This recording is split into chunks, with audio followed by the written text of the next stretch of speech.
નમસ્કાર દર્શક મિત્રો, @ગુજરાતમાં આપનું સ્વાગત છે। ક્ષત્રિય રાજપૂત સમાજના અગ્રણી પીટી જાડેજાની પોલીસે પાસા હેઠળ અટકાયત કરીને જેલમાં ધકેલી દેવાતા સૌરાષ્ટ્રભરના જિલ્લાઓમાં ઘેરા પ્રત્યાઘાતો પડ્યા હતા। અનેક જિલ્લાઓમાં ક્ષત્રિય સમાજ દ્વારા રેલી યોજી તંત્રને આવેદનપત્ર પાઠવીને ખોટી કાર્યવાહી અટકાવવાની માંગણી કરી હતી। રાજકોટ, જામનગર જિલ્લા સહિત અનેક જિલ્લાઓમાં આવેદન આપવાનો દોર શરૂ થઈ ગયો હતો અને હવે આ બધાની વચ્ચે ક્ષત્રિય અગ્રણી પીટી જાડેજા માટે રાહતના સમાચાર સામે આવ્યા છે। અમરનાથ મહાદેવ મંદિરની આરતી વિવાદમાં 5મી જુલાઈથી પાસા હેઠળ સાબરમતી જેલમાં બંધ ક્ષત્રિય આગેવાન પીટી જાડેજા આખરે હવે જેલ મુક્ત થશે। સરકારની સમીક્ષા બાદ પીટી જાડેજા સામે કરાયેલા પાસાનો હુકમ રદ કરવામાં આવ્યો છે। ગુજરાતના ક્ષત્રિય સમાજના આગેવાન તરીકે ઓળખાતા પીટી જાડેજાની પોલીસ દ્વારા ધરપકડ કરવામાં આવી હતી। પોલીસે પાસા હેઠળ ધરપકડ કરીને સાબરમતી જેલમાં તેમને મોકલી આપવામાં આવ્યા હતા।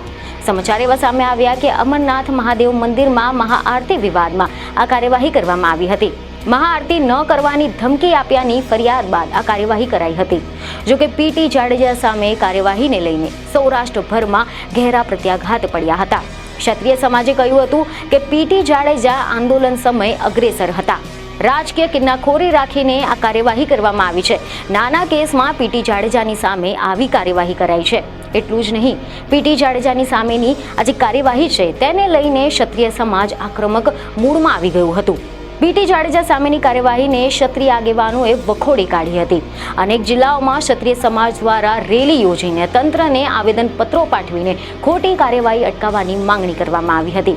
અખિલ ભારતીય ગુજરાત રાજપૂત સંઘના પ્રમુખ પીટી જાડેજા સામે રાજકીય કિન્નાખોરી રાખીને પોલીસ તંત્ર દ્વારા સાવ સામાન્ય બાબતે ખોટી રીતે પાસાની અટકાયત કરી છે। તેના વિરોધમાં ઉપલેટા મામલતદારને રાજપૂત સમાજે આવેદનપત્ર આપ્યું હતું।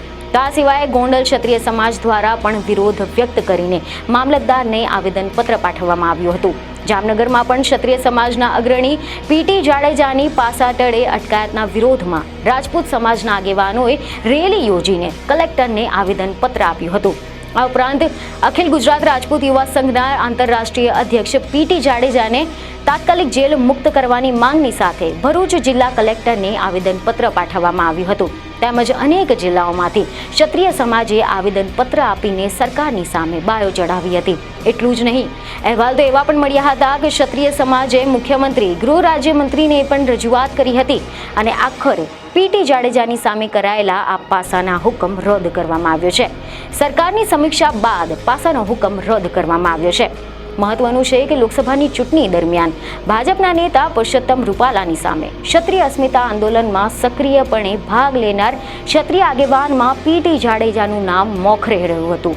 તેઓ અનેકવાર સરકારની સામે શાબ્દિક પ્રહારો પણ કરી ચૂક્યા છે, પરંતુ છેલ્લા ઘણા દિવસોથી રાજપૂત આંદોલન સમયે સંકલન સમિતિથી જાણીતા બનેલા આ પીટી જાડેજા સાબરમતી જેલમાં બંધ હતા। અમરનાથ મંદિરમાં આરતી ન કરવાના મુદ્દે પીટી જાડેજા વિવાદમાં આવ્યા હતા। સમાચાર એવા મળ્યા કે રાજકોટ 150 ફૂટ રિંગ રોડ પર બિગ બજાર પાછળના મંદિરે મહાઆરતીનું આયોજન કરવામાં આવ્યું હતું, જેના બેનરો મંદિરની બહાર લગાવવામાં આવ્યા હતા, જેથી પીટી જાડેજાએ મંદિરમાં આરતી ન કરવા સ્વયંસેવકોને ધમકી આપી બેનરો લઈ લીધા હોવાની ફરિયાદ નોંધવામાં આવી હતી, જેના આધારે પોલીસે ગુનો નોંધીને વધુ તપાસ હાથ ધરી હતી। બીએનએસની વિવિધ કલમો હેઠળ પોલીસે ગુનો દાખલ કર્યો હતો। પીટી જાડેજા સામે જસ્મીન મકવાણાએ ફરિયાદ નોંધાવી હતી, જેના બાદમાં શુક્રવારે એટલે કે 4 જુલાઈ પીટી જાડેજાની ધરપકડ કરવામાં આવી અને સાબરમતી જેલ ખાતે તેમને લઈ જવામાં આવ્યા હતા। જો કે આ ધરપકડ બાદ અનેક ક્ષત્રિય આગેવાનો પોલીસ સ્ટેશન પહોંચી ગયા હતા અને જાડેજાની ધરપકડનો વિરોધ કર્યો હતો। પીટી જાડેજા સામેની કાર્યવાહીને ક્ષત્રિય આગેવાનોએ વખોડી કાઢી હતી। હવે જો આપણે વાત કરીએ કે આ સમગ્ર વિવાદ ક્યાંથી શરૂ થયો, તો અહેવાલ એવા મળી રહ્યા છે કે રાજકોટ શહેરના કારખાનેદાર જસ્મીનભાઈ મકવાણાએ તાલુકા પોલીસ સ્ટેશનમાં ફરિયાદ નોંધાવી હતી અને આરોપી તરીકે સાઈનગર સોસાયટીમાં રહેતા પ્રવીણસિંહ ટપુભા જાડેજા ઉર્ફે પીટી જાડેજાનું નામ આપ્યું હતું। જસ્મીનભાઈ મકવાણાએ ફરિયાદમાં એવું જણાવ્યું હતું કે તેઓ પોતે 25 વર્ષથી અમરનાથ મહાદેવ મંદિરમાં સ્વયંસેવક તરીકે સેવા આપી રહ્યા છે અને આ મંદિરમાં દર સોમવારે મહાઆરતીનું આયોજન કરવામાં આવે છે અને આ મહાઆરતીમાં દર વખતે 800 જેટલા લોકો ભાગ લે છે। પીટી જાડેજા અને અગાઉ મંદિરના ટ્રસ્ટી હતા, પરંતુ ગત તારીખ 21 એપ્રિલના સાંજે મંદિરે મહાઆરતીનું આયોજન કરાયું હતું અને મંદિરના પ્રવેશદ્વારની બાજુમાં અમરનાથ યુવા ગ્રુપ દ્વારા આયોજિત મહાઆરતી લખેલું બોર્ડ લગાવવામાં આવ્યું હતું, જેના એક દિવસ પહેલા એટલે કે તારીખ 20 એપ્રિલના રોજ સાંજે પીટી જાડેજાએ આ કારખાનેદાર જસ્મીનભાઈને ફોન કરીને 45 મિનિટ સુધી વાતચીત કરી હતી અને મંદિરમાં આરતી ન કરવાની ધમકી આપી હતી.